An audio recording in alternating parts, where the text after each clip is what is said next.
Snap Studios.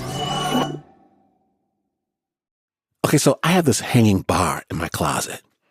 It crashes down along with everything it's holding every 6 months or so. And I mean to fix it, I do. But 6 months later, it falls again. Then I found TaskRabbit. Just pick a trusted tasker and they'll show up once and get it done. And taskers are often available to help the same day. List handled, complete. From handyman help around the house to yard work, taskers can help tackle any task on your to-do list. Taskers have completed 700,000 home repairs, assembled over 3.4 million pieces of furniture, handled 1.5 million moves and counting. When life happens, your to-do list grows. Get ahead of it now and get $15 off your first task at TaskRabbit.com on the TaskRabbit app using promo code SNAP. Taskers book up fast, especially for same-day tasks, so book trusted home help today. That's $15 off your first task using promo code SNAP with the TaskRabbit app or at TaskRabbit.com. This summer, switch to Xfinity and get Wi-Fi so reliable you can host the world. And now, you can lock in your price for 5 years guaranteed. Xfinity. Imagine that. Restrictions apply. Select plans only. Snap Nation, this very special snap comes from my dear friend Nick Vanderkolk, the maker of the legendary podcast Love and Radio, which might just be the second best show in the universe, after Snap and everything. But Nick, he's interviewed some wild people over the years. For this latest series, a 10-part epic called Blood Memory, Nick has outdone himself. Love and Radio has always been a weird show in the best way. Nick drops you into the deep end of the story, lets you figure out what's going on, one breath at a time, and Blood Memory is no exception. It's a story about justice, about manipulation, about memory, and it's about the truth standing just out of view. It's also a story about the narratives we build, the ones that can heal us and the ones that hurt us. Blood Memory is a culmination of more than a decade of interviews and research by Nick and his collaborators, and it just won the Best Nonfiction Podcast Award at the Tribeca Festival. Today's episode is torn from real life, and due to the nature of the story, it does contain cursing, descriptions of violence, including domestic violence, and references to drug use. Snap Judgment is proud to present Love and Radio's Blood Memory. Stay tuned afterward for an interview with show creator Nick Vanderkolk and Snap producer John Facile. You find out what your beliefs are when they're put to the test. If they don't stand up to the test, then you damn well better reevaluate to determine what your beliefs actually are. Because otherwise you're just living a facade. When you step forward and take a stand for something, there's intimate knowledge associated with that stand. Elsewise you wouldn't be taking it. You see, my intent is not to stand against anything, but to stand for. And there's a difference. It's about relationship. Whether you're riding a 2,000-pound bull that doesn't want you on its back, or you're in a knife fight, there's an intimacy there. Can you think of a specific example of a fight that you were in where you especially felt that sense of intimacy and connectedness with the person you were fighting with? Sure. I took a knife away from a guy once that was intent on killing me. Felt it as I was getting ready to walk by him, and then I just took his arm and I pushed it into the bars, and he had a knife in it. So I held him there and took the knife away from him. I took him down, and he pled for his life. He begged me. You were holding him down on the ground or what? Yes. With the knife to his throat? Close. He wasn't going to move. Choice was mine. Within prison culture, I would have been perfectly within my rights to take his life because he was going to take mine. But that's not how I see it. And that's where ethics comes in, and the intimacy associated with that is I made a decision not to take his life. There was no need. I choked up on the knife and I tattooed a circle around his heart. Lasting circle. And that was a very intimate act. I hope this doesn't sound like a weird question, but the way that you talk about people you've had fights with, It almost sounds like you're talking about past lovers or something. And does it feel like that to you at all? Isn't that great? I think that's great.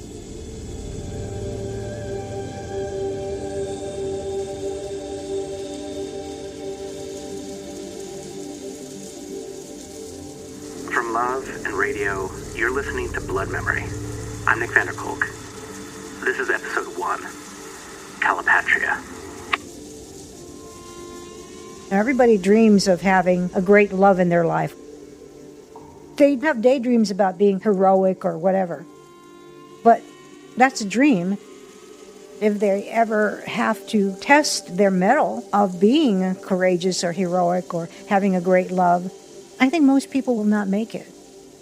Our real motives, our real desires are for comfort, security, having things be easy, pleasant. I can't blame anybody. That's just human.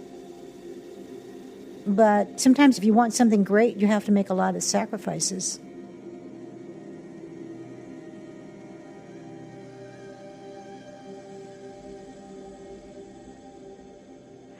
Chapter 1, Ariel. My first memory as a child was a flower farm across the street. There were acres and acres of Hawaiian flowers. I grew up in the 50s and 60s in Hawaii, mostly in Honolulu. I was a flower child quite naturally because I was born and raised surrounded by flowers.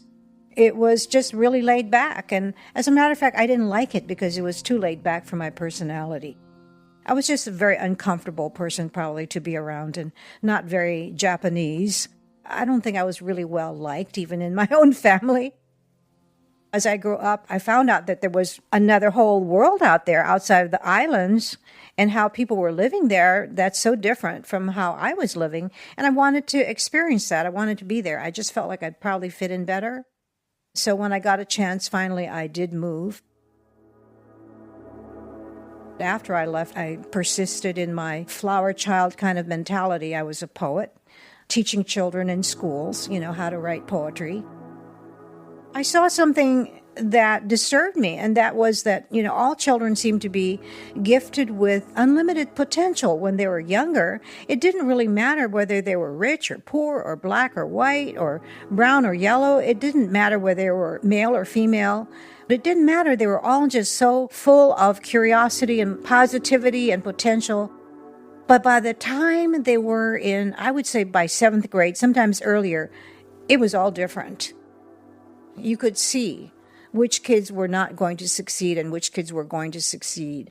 It was very clear. I got a grant, a small federal grant, to teach in a school in East Palo Alto. Now, today, East Palo Alto is a zip code. I mean, it is a good place to live. It's full of tech people who have a lot of money, and now East Palo Alto is a happening place. But when I was teaching, it was full of poor black people, all herded into this one little area. So I went in there, and these were 7th graders. I'm so short. I mean, I had 7th graders who were like a foot taller than me. And classrooms full of children, very unhappy with their education and very jaded by the time they're in the 7th grade. That's so sad. I was told point blank, you're never going to have these kids sit still for 15 minutes to do a lesson in poetry. Are you kidding me right now? But go ahead. You got the money. Go ahead. They just kind of threw me to the lions, and they did think that I was going to be eaten up and spit out very quickly. I said, I know that you probably just walk to and from school trying to not look around you, but I want you to look around you tomorrow. And for the rest of the week, I want you to look around for beauty. And the beauty that you see, bring it to class and share it. In order to help them, because I thought that in the beginning they wouldn't really believe me. So I went through the neighborhood and I found wildflowers and little shiny things that somebody had thrown away. And I brought them into the classroom and showed it to them and told them what I thought was beautiful about them. They just were wrapped. The rest of the week they would come to class bearing in their arms or their hands some little thing that they found, flowers, a rock, and they were writing beautiful poetry. They acted like nobody had ever asked them about who they were as a person and an individual. They just woke up. They were so engaged. In fact, I had one teacher tell me that these kids are writing poetry during recess, and she couldn't believe it. People have it in them, and if they're ever recognized for being an individual, and having something to say and having their feelings validated and valued, they would do it. About 1986 or so, I quit it. I just couldn't take it anymore. I had a really hard time with the individual suffering I saw because of systemic failures. And I thought, do I really want to be a poet? And I realized, no, I'm just lost. Did you have a plan? No, I had no plan. I'm not a very planful person, really. I tend to do things with great passion until I burn out, and then I have to reassess. That's just my nature. So, what did drifting around look like? It started one day in a cave I will never forget. Sorry, a cave? A cave, yes. I was exploring. Where? It was in Illinois. There are a lot of caves in the Midwest. Some of them are what they call wild caves. A lot of spelunkers like those caves. And I had a great time. I wasn't afraid. I even went into parts of the cave that the only way you can get to it is to go in on your belly and crawl through. Slide on your belly like a reptile. I had to actually do that. And I was just perfectly happy doing that. Nothing was wrong. I thought, oh, this is so great.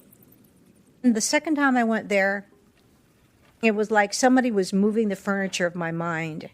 And not just the chairs and tables, but the whole set. This is the only way, by metaphor, I can explain it. That's what happened to my mind. My mind started to disassemble itself.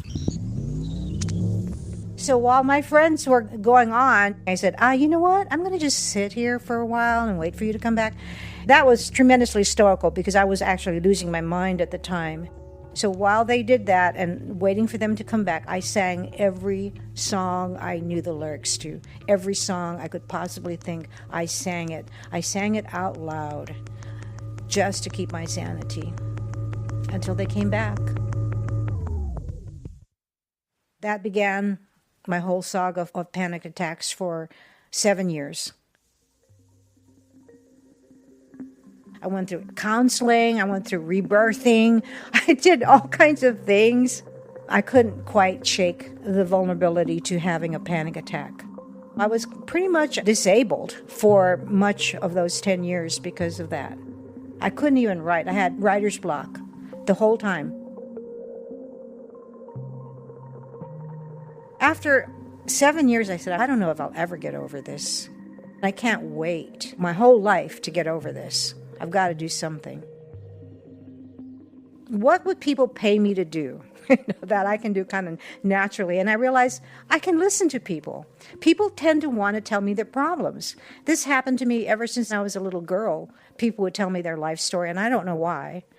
Maybe because I just listened. And then my ex-husband, who was a public defender, and he said to me, you should do mitigation. I never even heard of it. And he said, well, I have an attorney who needs somebody like you to help him with interviews. Would you do it? And I said, sure. To me, it was easy. You sat there and you developed rapport. You listened to their stories. You asked them questions. You wrote things down. The attorney wanted to pay me for this. And I thought, this is amazing. I get paid for listening to people. That's how it started. So I'm sure this is an oversimplification, but essentially, after someone has been convicted, you come in and your job is to show a jury that your client should receive a lighter sentence because of mitigating circumstances. Is that more or less right? Right. It's a simplification, but it's not totally inaccurate. I work on principally capital murder cases, which means he's eligible for the death penalty. I don't work on whether the client is guilty or innocent. As a matter of fact, I pretty much professionally have to assume the person is guilty, even if he might not be, because my job specifically is to do the family history. Anything that goes into who he is as a person, an individual, and why he got into trouble in the first place. Ultimately, what mitigation comes down to is humanization. The prosecutor wants to dehumanize the defendant and demonize the defendant and make the jury feel like this is not even a human being. This is a monster of some kind, incomprehensible, can't believe and can't understand why this person would have done it. It's so incomprehensible that the only thing you can do is just put them to death and get rid of them. My job is to do the opposite, which is much harder.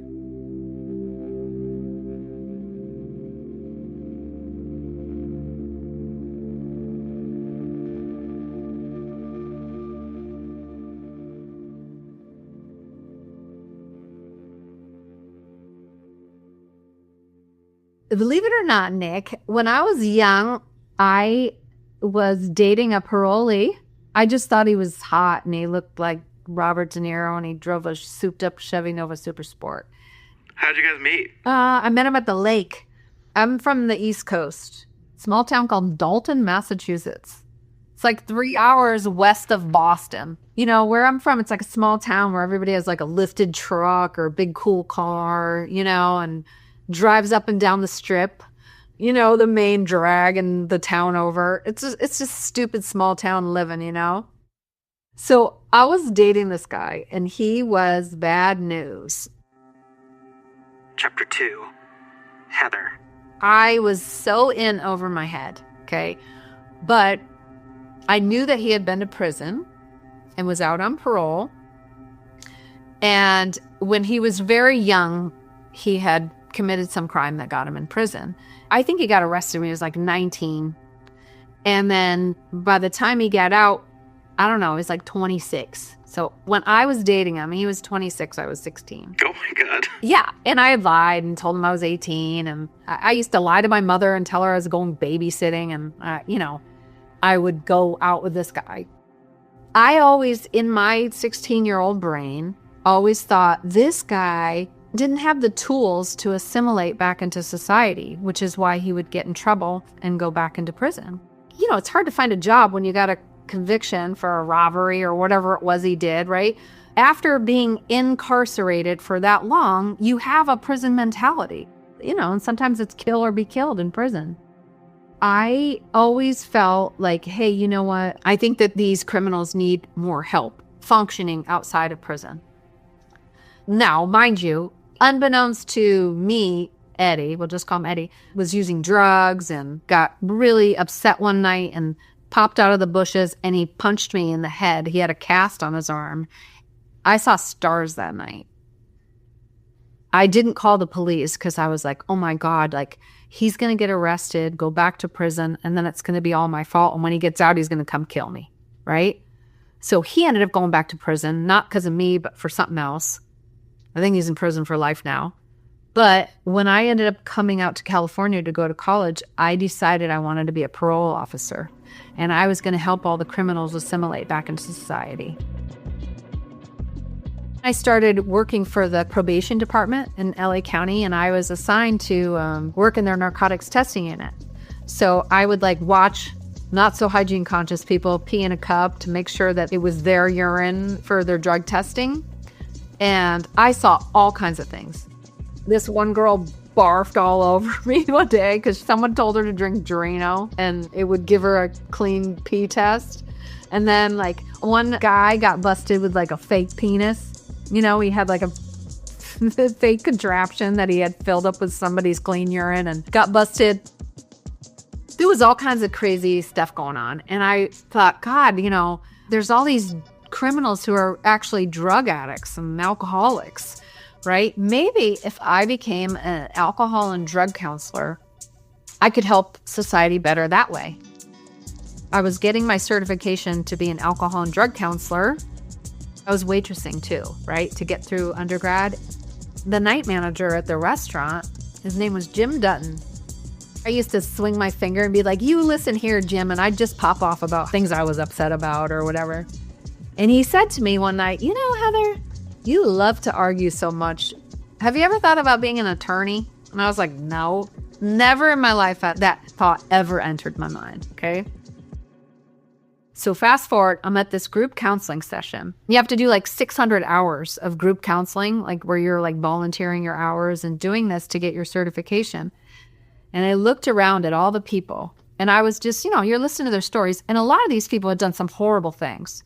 And most of them were in counseling because they were ordered to by the Corps to get into some treatment, or their family members were at their, on their last leg of even caring because they had stolen from their family members, depleted their life savings on rehabilitation that was ineffective. And I was sitting in this session and I looked at this woman and I thought, oh my God, if I had you for a mother, I'd be shooting up heroin too, right? Like, this lady was awful. And then I looked at the next guy and he was like eating like a scab off of his hand. And I just went through the whole room of these people and I thought, every one of you needs to be locked up and have the keys thrown away.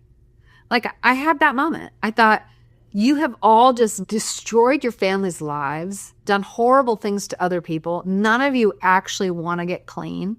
You're only doing this because you've been ordered to by the court. And maybe I'll help one of you. And in that moment, I thought, I'm going to become a prosecutor and I'm going to lock all these fuckers up.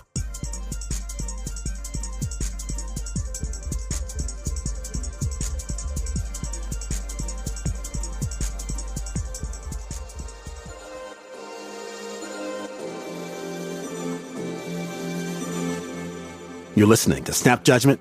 Stay tuned. This is Ira Glass. On This American Life, one thing we like is a good mystery. Sometimes about really big things you hear in the news. But most times, the little mysteries are the best. Our Lost and Found is currently filled with pants. I don't know. I've never seen this happen. I've got skirts. I've got shorts. Wait, is this true? This is true. Mysteries of every size. Each week, This American Life, wherever you get your podcasts. This summer, switch to Xfinity and get Wi-Fi so reliable you can host the world. And now, you can lock in your price for 5 years guaranteed. Xfinity, imagine that. Restrictions apply, select plans only. Once upon a time, I had an idea for a podcast business. We'd tell stories with music, it'd be great, but making stories, that was just one small part of running a business. The setups, the filming, the logos, the staffing, the contracts, everything, and finding the right tool to simplify everything can be a game changer. For millions of businesses, that right tool is Shopify.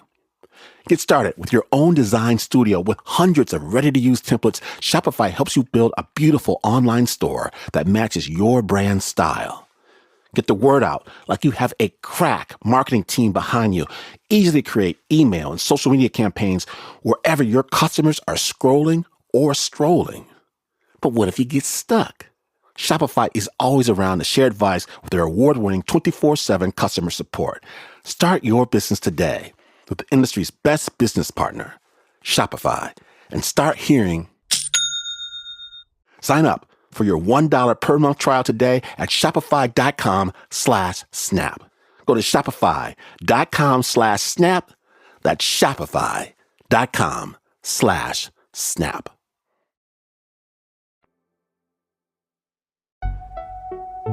Welcome back to Snap Judgment. Today, Snap Judgment's proud to present Love and Radio's Blood Memory. In about 2005, beginning of 2005, I got a case. It was a trial of a Aryan Brotherhood defendant, Michael McElhaney, or Big Mac as they called him. He was at that time facing the possibility that he could go to trial for capital murder. Chapter 3, Ariel. He was acting as his own attorney, so I took my orders from him. I met with him. And Big Mac was a member of the Aryan Brotherhood. Oh, definitely. That's the best thing that ever happened to Big Mac, which says something about the things that happened to Big Mac. Okay, so you start working with Big Mac, and it's already tense because he's representing himself. Yeah, and he has a really bad temper, and somehow he's getting his hands on Pruno, so when I come to see him, he's drunk. He gets his hands on what? Pruno. Like bathtub wine. Right. Yes, exactly. Which is why you rarely get any ketchup in prison, because they make great Pruno out of ketchup, apparently. I don't want it. I think ketchup is bad by itself, but, wine made with ketchup, I don't think so. But he would come drunk to our meetings, and he would make no sense at all. And he wasn't any help to me in my job. And I thought, this is ridiculous. I'm wasting my time. But one day he gave me an assignment. He said, here's a list of all the Aryan Brotherhood dropouts. It was not a long list. I want you to go through this list, send a letter to each one of these MFing rats, and ask them if you could come and interview them for me. I said, okay. What do you want me to get out of this? And he said, well, find out why they testified against the AB. So I went down the list and I sent all these letters out. Some people didn't even reply, but some people replied and said, what are you doing? I know you're trying to get me. You're trying to get me killed. I know what you're doing. The only one who wrote back and said he would see me was Michael Thompson. I had written to him a pleasant letter saying, you know, what's it like out there and all of that. At the time, that was, let's see, where was it? Calipatria, I think. A desert prison, real far south, a horrible place. And he wrote me back the most wonderful little letter talking about the ecology of Calipatria. They have a lot of date, I don't know if you call them groves, but trees, date trees. And I went, what? The language was so educated and so precise and descriptive that I thought, this is a guy who must have copied this stuff from a brochure or something. I mean, this stuff was like almost poetic. And so I brought that to Big Mac, and he said, ha, yeah, Thompson, I knew that, expletive deleted, would say yes, that overbearing, expletive. He used to be true AB. Ask him what happened to him. Why did he become a rat? So I thought, okay, Mac, you want to send me to Michael Thompson, who bucked the whole AB, dropped out, and testified against them? And you think I'm going to go there and convince him to take back his testimony? To recant? What am I supposed to use or say? Or what's the incentive? He says, oh, yeah, you use your feminine wiles. And I just laughed. I said, I don't have that many wiles, number one. And number two, even if I had all the wiles in the world, this is a man that did this.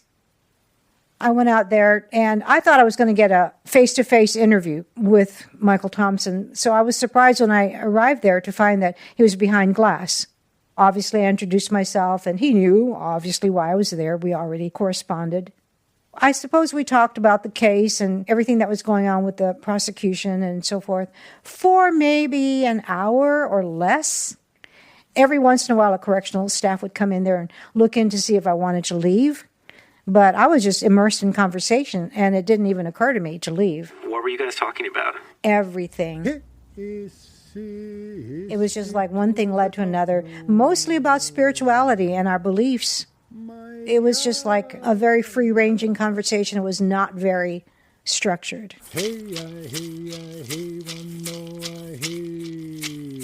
He talked about his Native American beliefs.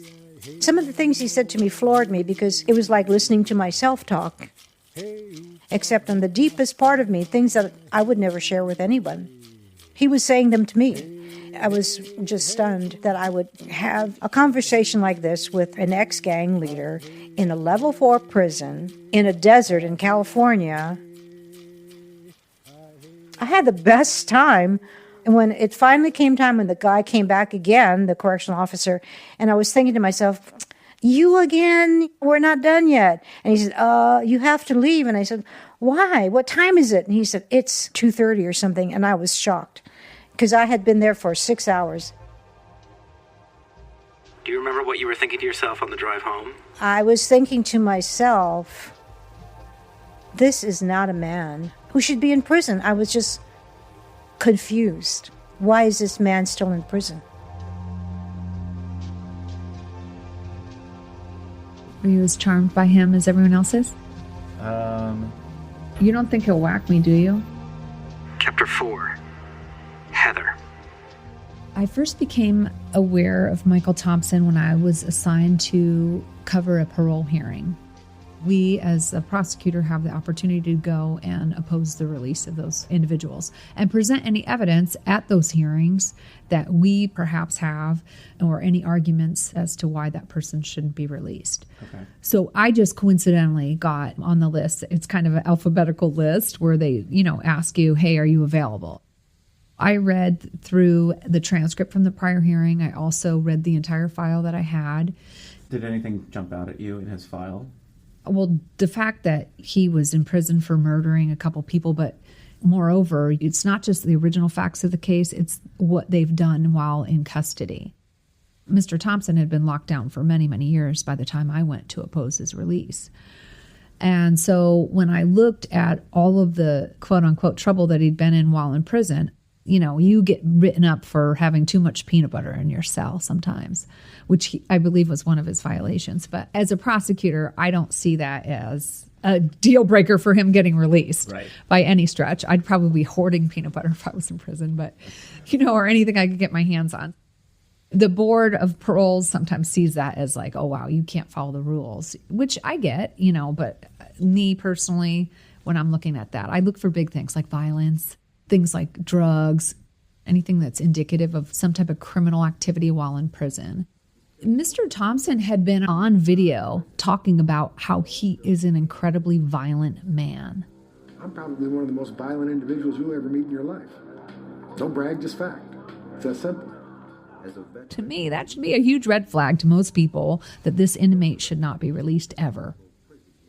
And then, obviously you look at the seriousness and the nature of the original crime and the callousness, and also the inmate's ability to actually come to terms with really their motivation for such a crime. Like, what would drive you to commit such a horrible, heinous, violent act against another human being?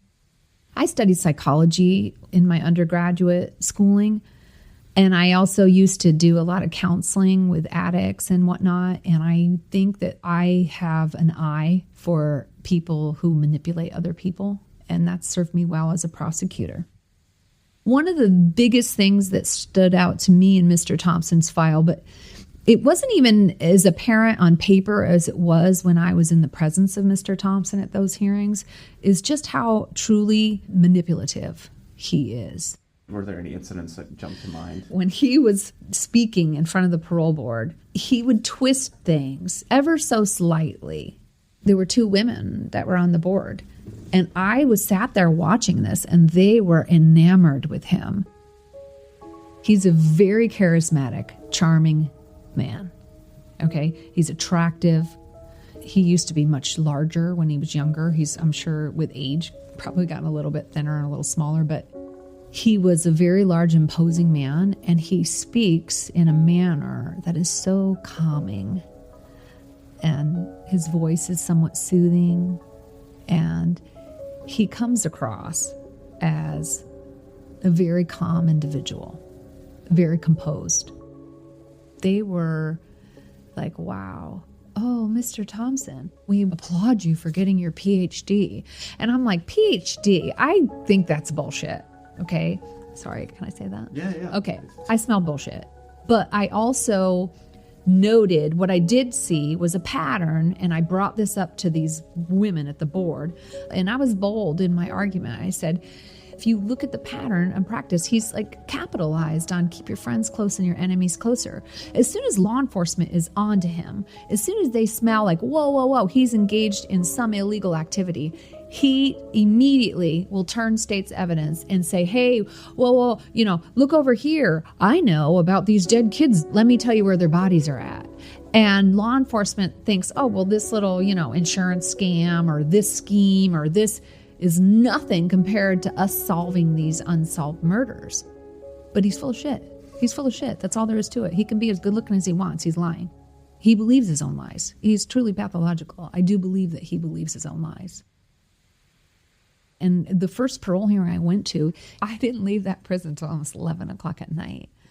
I was like, oh my God, I'm going to take one in the head in the parking lot right now. I was definitely concerned about my safety when I went to my car that night.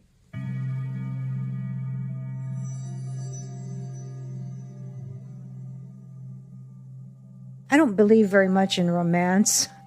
And romance always seems to fade and become something else. But family is another thing. Family is that unspoken blood commitment to people that you will help them no matter what. You may not approve of them, but because they're family, you have a kind of visceral connection. You just love them. That's how I felt about Michael from the very first. In fact, he felt more like family than my own family felt. Like somebody who was so much like me in a kind of spiritual way, emotionally close. I could understand him so well. In fact, when I started to write him letters and he would write back or he'd tell me, I don't understand how you understand me so well. He is a smart man because he understands people.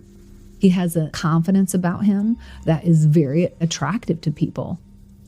I wasn't going to let fear or apprehension stop me from doing my job and from standing up for something that I believe in and for the safety of the people of California.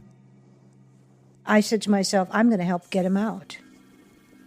The world would be a much better place with this man out of prison. And I wouldn't say that about too many people. Whether they're in prison or not in prison, the world would not be one way or the other changed, but he is so charismatic just naturally. It's like a light just kind of pours out of him.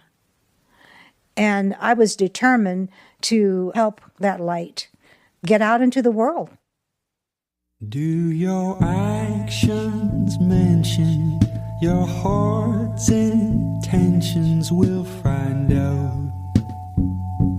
We'll find out. Is your mind mistaken? Is your conscience not at ease? We'll find out. We'll find out. Do you strive to deny each kindred spirit in the room? We'll find out. We'll find out. And is your highest pleasure now the misfortune of fools? We'll find out. We'll find out. You hide nothing, just believe it. We all see it.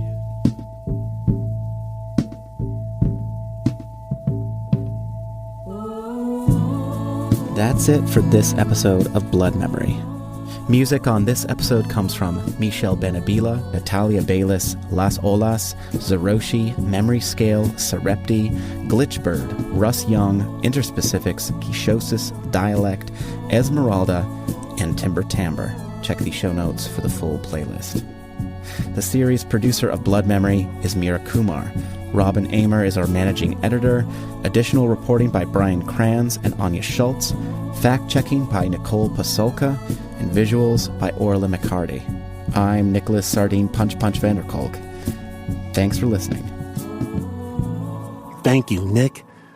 Now we're going to step deep into the story with an interview with Nick and Snap producer John Facile.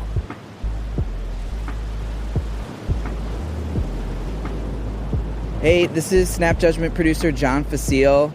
I'm currently sheltering by a jetty on Venice Beach. I'm reporting a story for Snap Judgment about a surf spot in LA. I had to do an interview for another episode at NASA's Jet Propulsion Laboratory. So Snap Judgment listeners have all that to look forward to. And I'm being blasted by sand, but it's a beautiful day. And I thought there was no other place I wanted to interview my friend Nick Vanderkolk about his series Blood Memory on Love and Radio. I feel like you should also mention that you had asked me to also go to a beach. Now, I'm on the west coast of Ireland, and our beaches are a lot rainier, so I did not show up at a beach today. Really let me down. Is it raining right now? It's always raining. This is like what you've reported is like a quintessential California story. You know, it takes place in LA, rural California, California prisons. There's a lot about California prison gangs. It's funny, we actually Later in the series, Nuestra Familia is mentioned, and we've done an episode about Nuestra Familia as well, the hired gun. For the rest of the series, you mostly hear from the first person who you speak to in this opening episode, Michael. Why don't you describe who Michael is to us? So Michael is most famous for being one of the most senior members of the Aryan Brotherhood prison gang to defect and testify against them. I mean, he's honestly like one of the most interesting people I've ever met in the course of my life, which is kind of saying a lot because I talk to a lot of interesting people in the course of the kind of work that we do. This is not like a classic redemption story, even though he did leave the Aryan Brotherhood. He is sort of a classic unreliable narrator. And so part of the series is kind of trying to piece together, what is true and what isn't true about his story. And how did you first hear about Michael and meet him?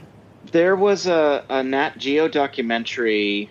I watched it sometime in 2011, but it was about the Aryan Brotherhood prison gang. And they're connected to some absurdly, I don't have the number in front of me, but some absurdly high percentage of all of the homicides that were perpetrated in the U.S. prison system. But Michael was in it. He's a prominent voice, but he's not sort of the central character. But every time he would come up on screen, whatever you're imagining an Aryan Brotherhood guy to be like, he doesn't fit that stereotype. He's incredibly soft-spoken. He's very articulate. He was wearing like one of those, I think they're called a bolo tie with some like Navajo symbols on it. I'm not entirely sure, but it was some sort of like Native American emblem, which also really surprised me. I just found him very arresting and very charismatic, and I was like, I gotta find this guy. And it was quite difficult.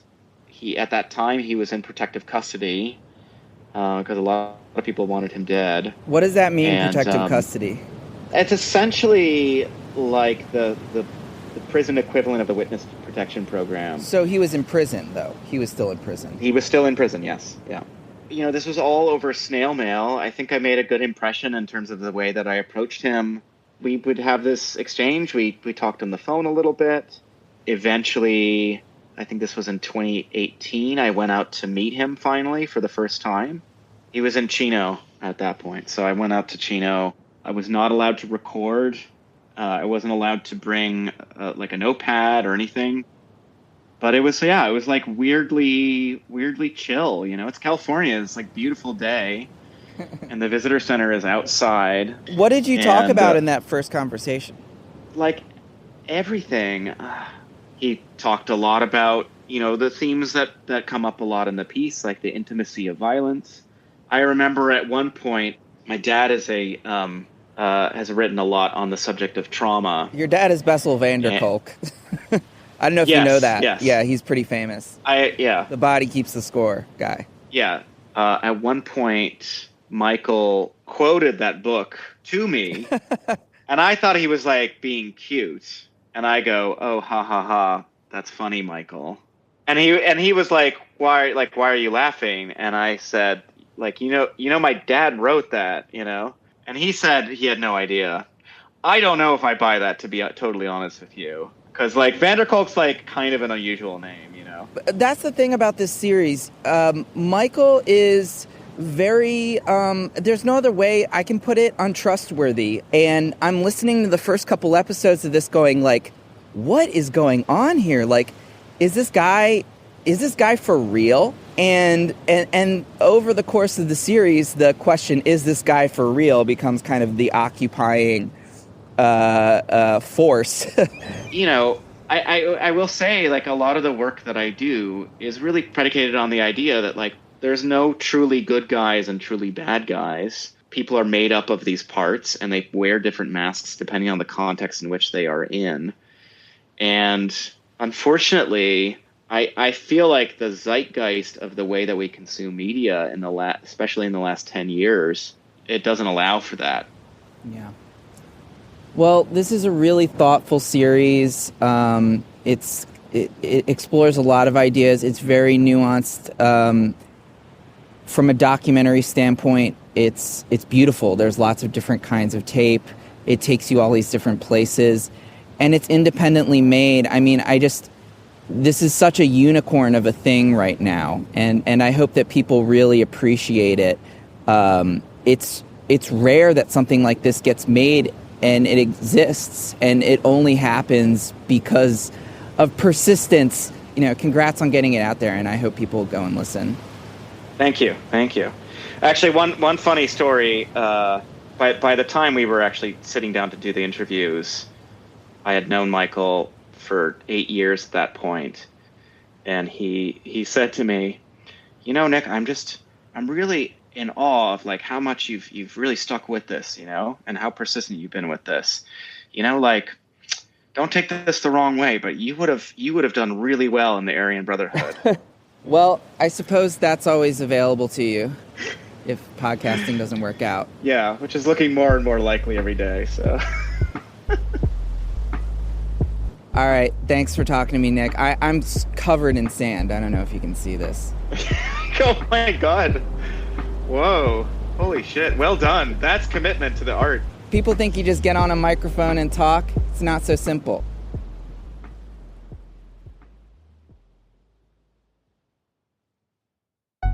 Thank you, Nick and John. This interview was produced by John Facile and featured music by Renzo Gorio. Listen to Blood Memory on the Love and Radio feed wherever you get your podcasts.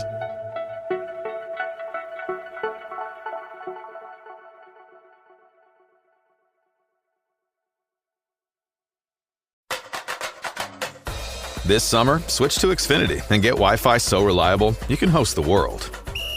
And now, you can lock in your price for 5 years guaranteed. Xfinity, imagine that. Restrictions apply. Select plans only. Insurance isn't one size fits all. That's why drivers have trusted Progressive's Name Your Price tool for years. Just tell Progressive what you want to pay, and they'll show you coverage options that fit your budget. Visit Progressive.com to find a car insurance rate that works for you. Progressive Casualty Insurance Company and Affiliates. Price and coverage match limited by state law.